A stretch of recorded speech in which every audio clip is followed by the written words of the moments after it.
안녕하세요, 다이시입니다. 제가 대만에 와서 생활하면서 대만을 소개하는 영상을 올리고 있는데요. 오늘은 대만의 커피 브랜드 85도씨에 대해 이야기하고자 합니다.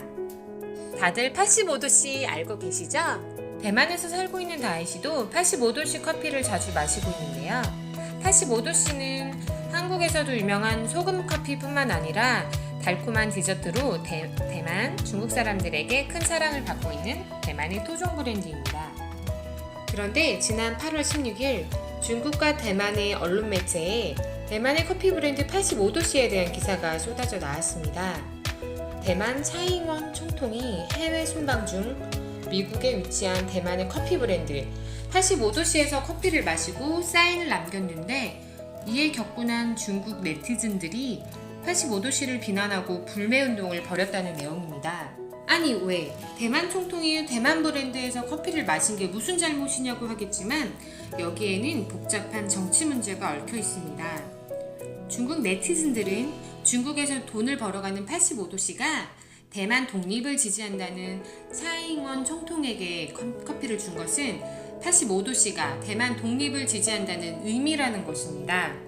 중국 네티즌들의 불매운동으로 85도씨의 주가는 급락했고 천여억 원의 손실이 발생했으며, 이에 놀란 85도씨는 해명문을 통해 하나의 중국 원칙을 지킨다고 발표했지만 불매운동은 쉽게 진화되지 않고 있습니다. 커피 한 잔으로 발생한 이 사태를 이해하기 위해서는 양안 관계를 이해해야 합니다. 양안이란 대만 해협을 사이에 둔 중국과 대만을 말하는 것으로, 우리 한국과 북한처럼 사회주의와 민주주의 체제로 대치를 이루고 있는 상황을 의미하는 것입니다. 역사적으로 양안 관계를 살펴보면 1911년 중국의 국부 순원이 신해혁명을 통해 청나라를 무너뜨리고 아시아 최초의 공화정인 중화민국을 성립했습니다. 하지만 이후에 중화민국 총통에 선출된 국민당 장제스와 공산당의 마오쩌둥의 대립이 격화되면서 국공내전이 발생하게 됩니다. 초기에는 미국을 등에 업은 장제스의 국민당이 유리했지만 중국 인민들의 지지를 얻게 된 마오쩌둥이 전세를 역전하여 결국 장제스와 국민당 세력은 1948년 대만으로 쫓겨나게 됩니다. 풍전등화 갔던 대만은 1950년 한국 전쟁의 발발로 한숨을 돌리게 되었는데요. 그 후 지금까지 대치를 이어오고 있습니다.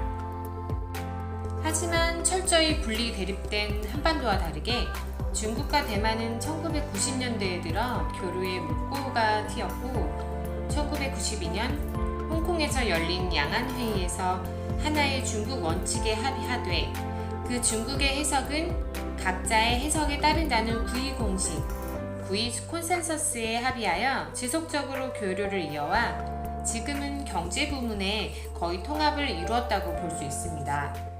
하지만 대만 내에서는 중국에서 넘어온 친중, 통일을 추진하는 국민당과 대만 본토인들이 주축이 된 반중, 독립 성향의 민진당의 대립이 계속 이어져 왔습니다.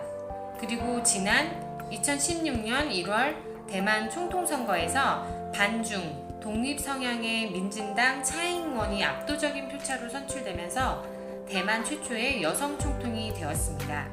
그리고 차이잉원 집권 이후 대만에서는 독립을 바라는 대만 사람들의 열망이 점차 표출되고 있는 상황입니다.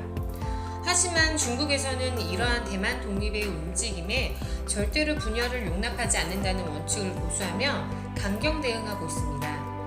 이 85도씨 커피 사건도 대만 독립 성향의 차이잉원 총통이 연관되자 강하게 비난하고 압박하는 것으로 보입니다.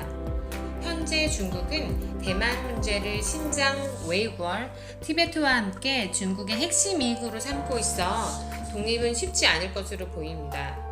만약 대만이 독립하면 신장과 티베트의 독립 문제도 불거질 수 있기 때문이죠.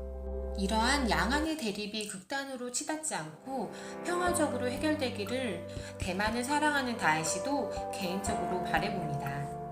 지금까지 대만의 커피 브랜드 85도씨와 관련된 뉴스에 대해 말씀드렸는데요. 대만에 오신다면 꼭 85도씨 소금 커피를 마셔보세요.